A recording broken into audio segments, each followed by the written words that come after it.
The black sedan idled outside the downtown office tower, rain streaking steadily down its windows while Daniel Reyes waited behind the wheel, watching the revolving doors for his passenger.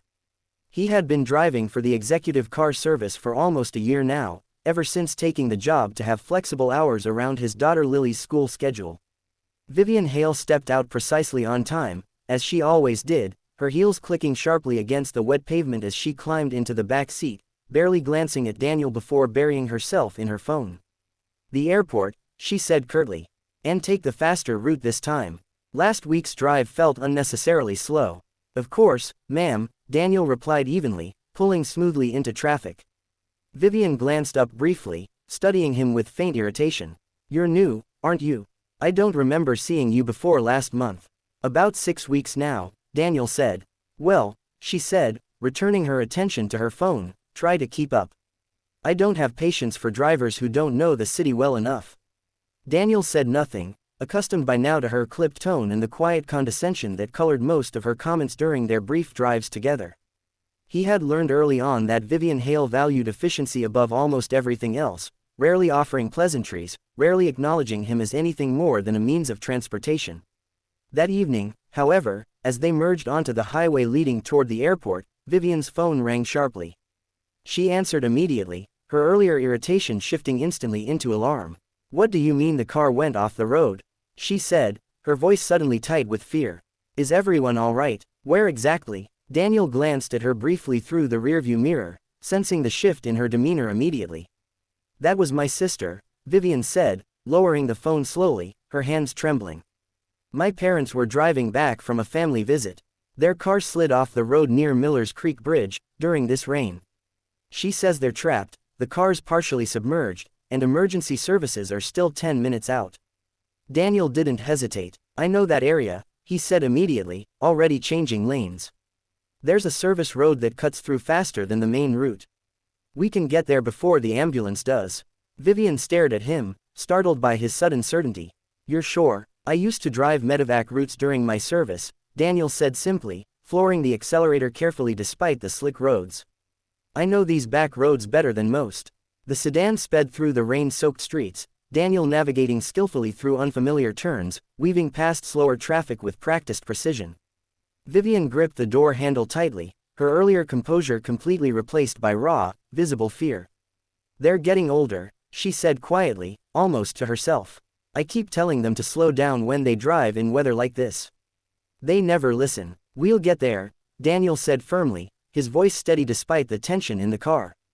Within minutes, they reached the service road leading toward Miller's Creek, the headlights illuminating a scene of chaos ahead, a car partially submerged in the swollen creek, water rising steadily around its tires, hazard lights blinking weakly through the downpour. Daniel pulled over immediately, grabbing a flashlight and emergency kit from the trunk before running toward the water's edge.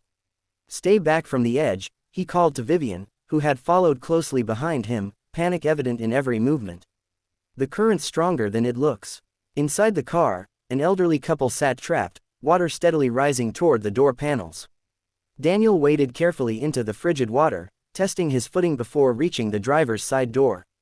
"Sir, ma'am, I need you to stay calm," Daniel said firmly, forcing the door open against the pressure of the rushing water. "I'm going to get you both out safely." He guided the woman out first, supporting her carefully through the current toward the shore, where Vivian waited anxiously, wrapping a blanket from the trunk around her mother's shoulders. "Mom, are you hurt?" Vivian asked, her voice breaking with emotion. "Just shaken," her mother said, teeth chattering slightly. "Your father's still in there." Daniel waded back quickly, helping the elderly man carefully through the rising water, steadying him against the current until they both reached solid ground safely, just as the distant wail of sirens finally became audible through the rain. Paramedics arrived minutes later, quickly assessing both parents, confirming they were shaken but otherwise unharmed, thanks largely to the swift rescue Daniel had performed before emergency services could reach the remote location.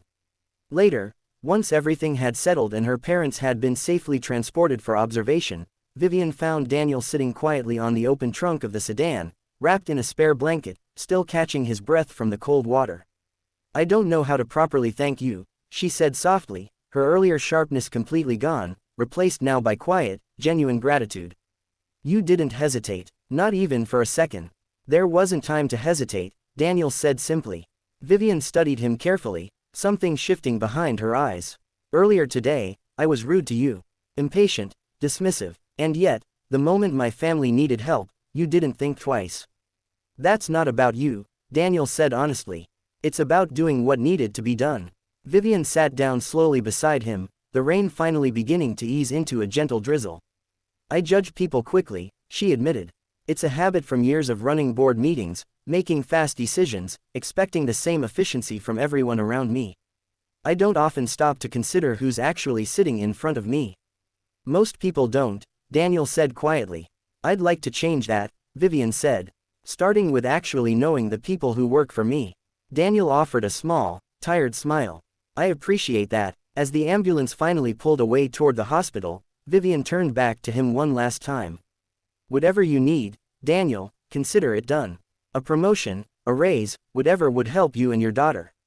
Just steady, respectful work, Daniel said simply. That's really all I've ever needed. That evening, arriving home far later than expected, Daniel found Lily waiting up for him, curled on the couch despite the late hour. You're really late, Daddy, she said sleepily. Daniel knelt down, hugging her gently. I had to help some people get home safely tonight, he said softly. Lily studied him for a moment. Is that why your shirt's wet? Daniel laughed quietly, brushing damp hair from his forehead. Yeah, sweetheart, he said. Sometimes doing the right thing gets you a little wet. As he carried her carefully to bed, Daniel felt the quiet satisfaction of a difficult night ending well, another reminder that kindness, patience, and quick action could change everything, even for someone who had once dismissed him as nothing more than a driver.